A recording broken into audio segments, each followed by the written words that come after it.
prove you cannot download duplicates in custom database.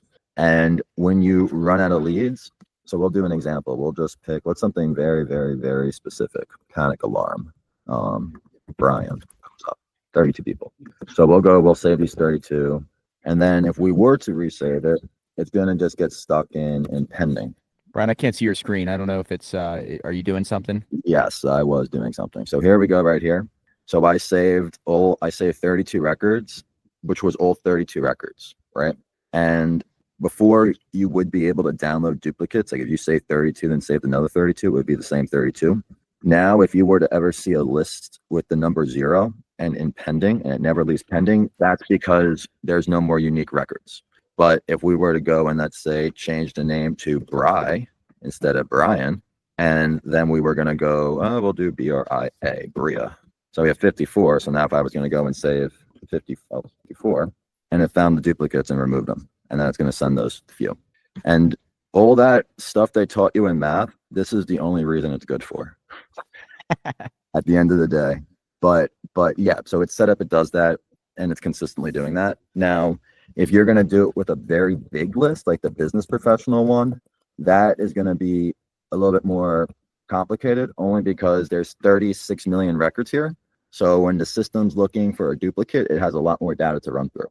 So just bear that in mind. Business professional database might take a little bit longer.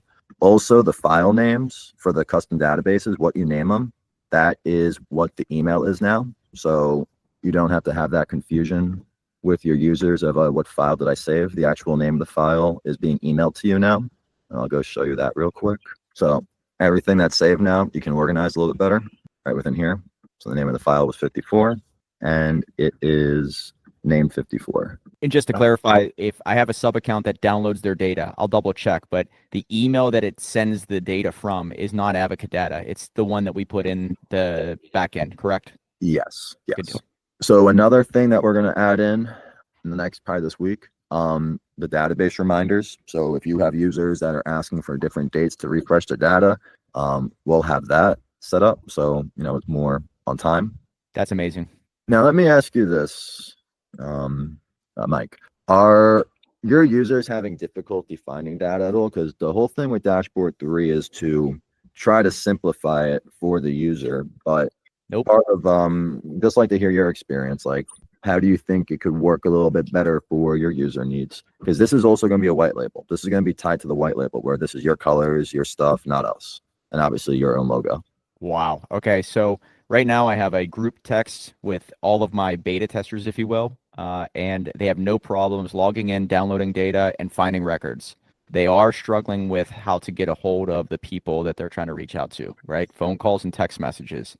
So getting the data, no issues. And there's plenty of data that if I can get 100 people paying $100 a month, right? Just to be a part of the beta testing or whatever, that could be way, way better for you to get this data, to get the real data, the accurate data. That's going to be way scalable, way more scalable. Yeah, that's significant, because basically the white label at that point would turn you into, what's it called, batch service. I don't remember that skip tracing company that people use, but they charge like 6 cents a record. And with the bulk we're working with, especially if we can figure out a plan to work with people who are already scaling it collectively, we will all outcompete that company, because there's a lot more of us than them, and we can always be a little bit cheaper, and always you can add extra services that make it more premium than what they were doing. And everybody's asking me, like, because I put a post out on Facebook and, hey, I'm looking for beta testers for roofers and gutter companies. And I got like 20 people right away. And everybody's still messaging me, hey, can you do HVAC? Can you do this? I'm like, yeah, we can. I just I want to focus on one industry. So there's people ready. It's just once the word gets out, I think it'll be a no-brainer for people to sign up. So you're in the same position we are, where everyone's coming to you for something different. It's like, hey, let me get good at one thing. Yeah, right. Just, before I risk my reputation and everything else. Yeah, I get that.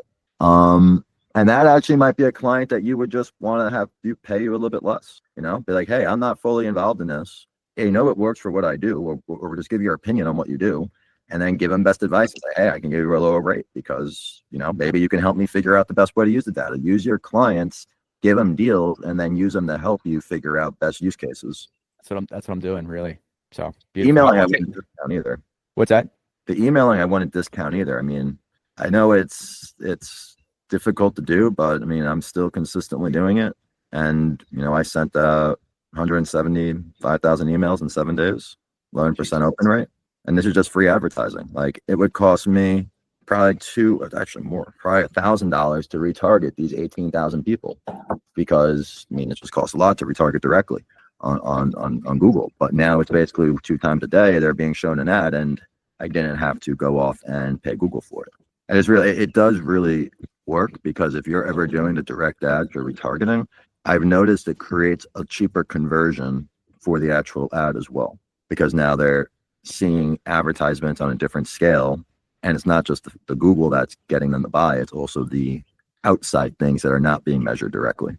Yeah, that's unbelievable. 174,000. Now, I really want to start running Google ads. As soon as I get it dialed in for a specific industry, I'll be running Google or video ads, YouTube ads. So, and I'm doing presentations and everything for people. So I'm just doing exactly what you're doing and recording it and blasting it. So as soon as I put that ad out, I'll get sort of like a colder audience. And, I think if I can get them at least a trial period, they're going to see the power of this. And if I can just do webinars every week, just like you're doing, I mean, I just see this thing snowballing pretty damn fast. Yeah, and especially with that radar thing. I mean, hosting webinars every week for that. That radar thing also going to be a white label. So, I mean, if you find other companies that are marketing for roofers, that we can figure out something where we're all profiting off reselling it as an agency type of thing. Because, there's a lot of use cases, and a lot of people don't even know stuff like this already exists, that which is very expensive. We just want to offer it for a lower cost. We plugged in a new audience for the data as a service. So there's like 40,000 people that are in the audience, but it's all lookalike based. And I did an experiment. I upped my budget to 40. Originally it was $100 a day, but I was putting the cost per conversion at $3. So it takes like 5 days for the data to come back, but I got 5 purchases off of this, $132. And obviously it doesn't bid everything every day, but when it is a cheap day to bid, it does get you a lot of conversions. And then obviously it's factor that in with using the same audience to just target in India. Within India, I'm getting 34 cents per person who enters a credit card in. And I'm only spending $2 a day. So the foreign market thing is very important, because it lowers your costs significantly in the US market. Yeah. When I'm ready to do that, I just want to duplicate what you're doing. That's great. The biggest thing is you have to figure out how to do the conversions correctly. Like, I only started getting this to work to the degree that I have because I did it myself. I didn't trust anyone else to do it, because no one can. And I went to the extent to learn how to do events, because when you create your own events, Google removed the retargeting feature in a lot of ways. They didn't remove it. They just made it where you had to build your own features to do retargeting. You know what I mean? Like, originally they may have given you this. I decided to build this out, and by build it out, all it is okay, if an event says sign up and Google shows you all this and they're on the checkout page, well, they signed up on the checkout page, they put a card in. So another one that I've been using specifically is people who reach the dashboard, because if you reach the dashboard, that means you made an account. You may not have put a credit card in, but you see 1,561 people made it to the dashboard, and out of that, 598 put a credit card in. And then if I go a step further, we have white label reach. So they put a credit card in, and they're going to the white label being their own white label, which indicates they're a more dedicated user. And you have to have each of these audiences have 1,000 people. This one only has 286. I couldn't even retarget to this yet on Google. So that's why I do India marketing, or even Bangladesh, because if they make it to the dashboard, they put a card in, the type of person who's in a data business is the same type of American who's in a business, except they're in different countries. So that's the reason why I do the inexpensive targeting, just because it works. It gets the cost, and whenever Google would tell you have to spend more money, I thought they were just, crappy people. But really, once you get the audiences to the amount you need to, then it just becomes automated. So if you're going to do this on your Advocate Data white label, that's easy to help you set up, because it's all the same, right? It's the same exact fields. But if you're using your own website, or you're using a roofer's website, that's a task that you're gonna have to figure out, because you have to do the same thing that I did for your website too, the Advocate Data white label. Or if you want to see if people are looking for business leads, homeowner leads, because just creating segments. Like if you're searching the homeowner database section, more likely than not, I should be targeting solar to you and retargeting. And it also creates the audiences for the lookalike. And that's strictly from that video you created, right? Of you just training us. Is that right? So it's a lot of videos, and I actually what I have been doing every week is I've been making an additional ad, not like an additional ad like a whole new campaign, but for the retargeting one specifically, I'll just throw a lot of info like this one right here, not optimized. But in the last 12 days, I've shown the ad to each person 7 times. So this type of video, this type of ad, I have 3 sets of videos, right? So the 3 sets of videos, there's 15 different videos, right? And I haven't actually gone to the extent of reviewing the results, if I'm being honest. So let's go take a look for the first time ever live. So I'll look for the last 42 days, and let's go open this up. So there are some videos that are between 15 seconds, and I actually added a video yesterday that is 39 minutes. More so as experiments. So I don't look at the cost more so. I'll look at the conversions. And obviously, if you have the conversions set up right, it works better. If you don't, it's harder.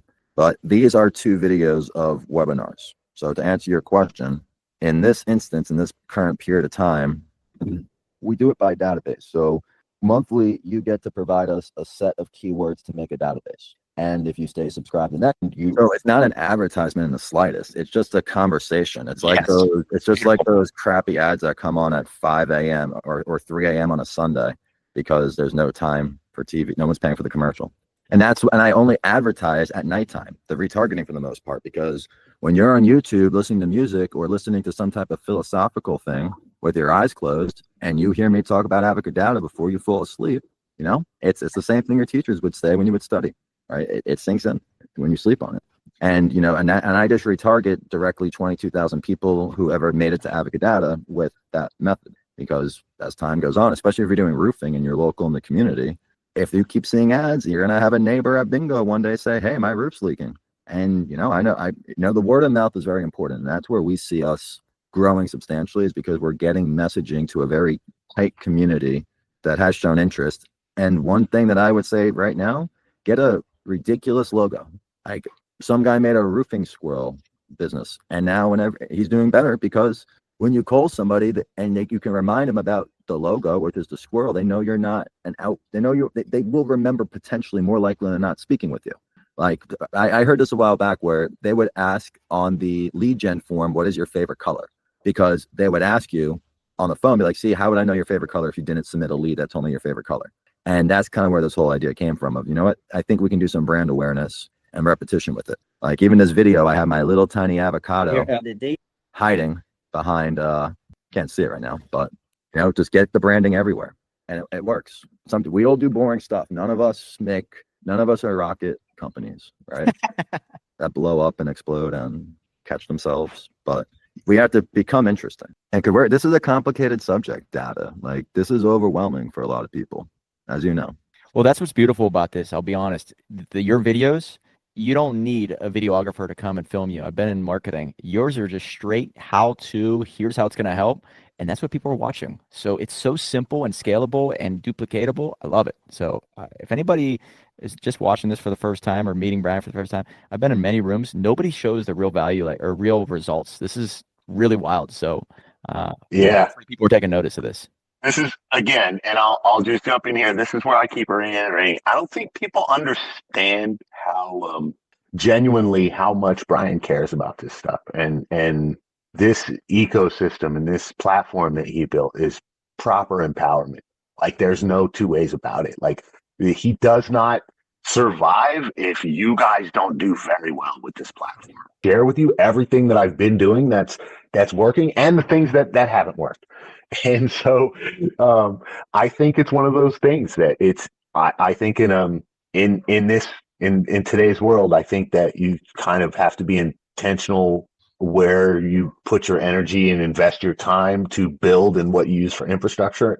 I think current events show you that you want frankly someone who is committed as much as you are to what it is you're trying to do. And I think Brian proves week in and week out that he's that guy in this space. So yeah, I appreciate everybody showing that. Keep going. Yeah, awesome. I saw a hand go up. I think was that a hand that went up? The white label feature, because how do I get to that part? Maybe I missed how how to get So, to it. yeah, so every account, even the free ones, have access to this tab. You just flip this switch and it brings you right into your white label. Copy that. And Okay. anything that you buy from Advocate Data appears under your purchase databases right here. There you go. So Gotcha. you can organize them into packages. So if someone wants to pay you for the solar databases, you can organize the ones in here that you want to. And this we just put out, so I have tested a bit more just literally 2 hours ago. And they're telling me it works, and I'm testing. I'm like, I don't know. It's not moving. So let's try one thing. Move database. If I click this, does it do it? Nope. All right. We'll have to play with that. But basically, we're just going to give you guys a lot of ways to resell the data because I literally I'm from Long Island and I know they don't have garage sales or yard sales anymore. And it's very unfortunate. But the whole thing was one man's trash with another man's treasure. And that's exactly what this is. That's exactly what this is. Like I have people that are using the solar intent leads from December because they're going after credit fails. And that's their strategy. And they're getting appointments and they're doing better than some people looking for the brand new stuff. And I'm amazed every day with how people use it. And that's a big reason we made this a white label because it is so like in the nature of it, everyone has different personality. Marketing and sales is no different than dating, right? You need to figure out a combination for everybody, at least in business, to make the most money. And this was our way of doing it. Basically, giving you guys access to whatever you buy and giving you the same interface where within the website customization, you can go like a funnel. It's real easy to set the website up. Step 1, step 2, step 3. There is one thing that is a burden, which is the PCI compliance. Just message us directly. Kush, if you want to put an email there at the info@leads, just email us for those documents. We pre-built them for you. So you just have to upload into Stripe and it takes about 24, 48 hours. And then you'll be able to start taking payments on your account. Okay, great. Thank you. Appreciate that. You're welcome. Team, do you have any questions? No, I think we have a call at the top of the hour, and it would be okay if we wound this down a little bit early. Why don't we see if there's one or two more questions, and maybe we'll get out of here 5 minutes early. So we got about 10 minutes left. If anybody has any additional questions, or we can just keep, going down the rabbit hole. Pick a topic, man. Well, I'll just jump in. If nobody's asking, I can't believe people aren't asking questions. This is insane. Yeah, go for it, man. I love it. So when it comes to the data itself, what have you seen? It seems like it's AI call centers that's working the best. I talked to Frank yesterday. Great guy, figured out something. And are you noticing anything outside of AI call centers that's working really well? Is it a simple text message? I actually don't like cold texting people through Go High Level. That A2P certification's a nightmare. So are you seeing anything outside of AI call centers that's working well? I don't think texting is the way at all anymore because it's too easy to go upside down money-wise. And like I have you ever figured out how they do the pay charging? Like I've had one message come up for $9 I had to pay for one text message I sent. Like I look at the reports, I'm like, wait, why? And then there's no way to figure it out. So like the texting is not a scalable way. Not through Go High Level. I actually do texting for my other business. We have like 20 some clients. We send out 4,000 text messages every month for them, and we get usually about 40 leads for them in 4,000. So it's worth it that way, but not through Go High Level. Okay, so this is, and Hakeem, we're not getting ahead, but this is exactly what part of this thing was put together for, because there are services people always want that we don't do and that we don't have interest in doing. So yeah, marketplace. Yeah. Put together, we keep saying, hey, let's figure out, some type of community effort, because the idea is to make the small community, just like we were saying with the local plumber, electrician, real estate agent, except you're the guy that sets appointments. Because now that you do appointments, that's not marketing mass text messaging, which I don't think is the best thing to market. But now you have one step different because people are looking for people to do that work and they'll pay for it. It's just who is good at it. Everyone says they're good at it. But, and that's where we're trying to come in is, okay, if we can create referral teams where even on the referrals, you don't get paid commission. The system's not going to let it, because then that's kind of like kickbacks and you're not giving the customer the best service. The whole idea is you want to give them the best service so they keep buying your service, or you want to refer them to someone to do a good service because you need them to keep buying from you. For instance, if I want people to buy data from me, I might need to refer them over to Mike to quote unquote do appointments in the method that he chooses to. If that makes sense. Yes, please get this up and running. But basically what you're saying is I will go out, I'll get everybody that raises their hand. All right, you're interested? I'll just put it on this store and then I could sell it to my clients. We got these 3 appointments. Who's buying it? Done. right? Yeah, and we Yep. added this request service button because a lot of people ask us for stuff, and like, there is so much money we leave on the table. It is unbelievable.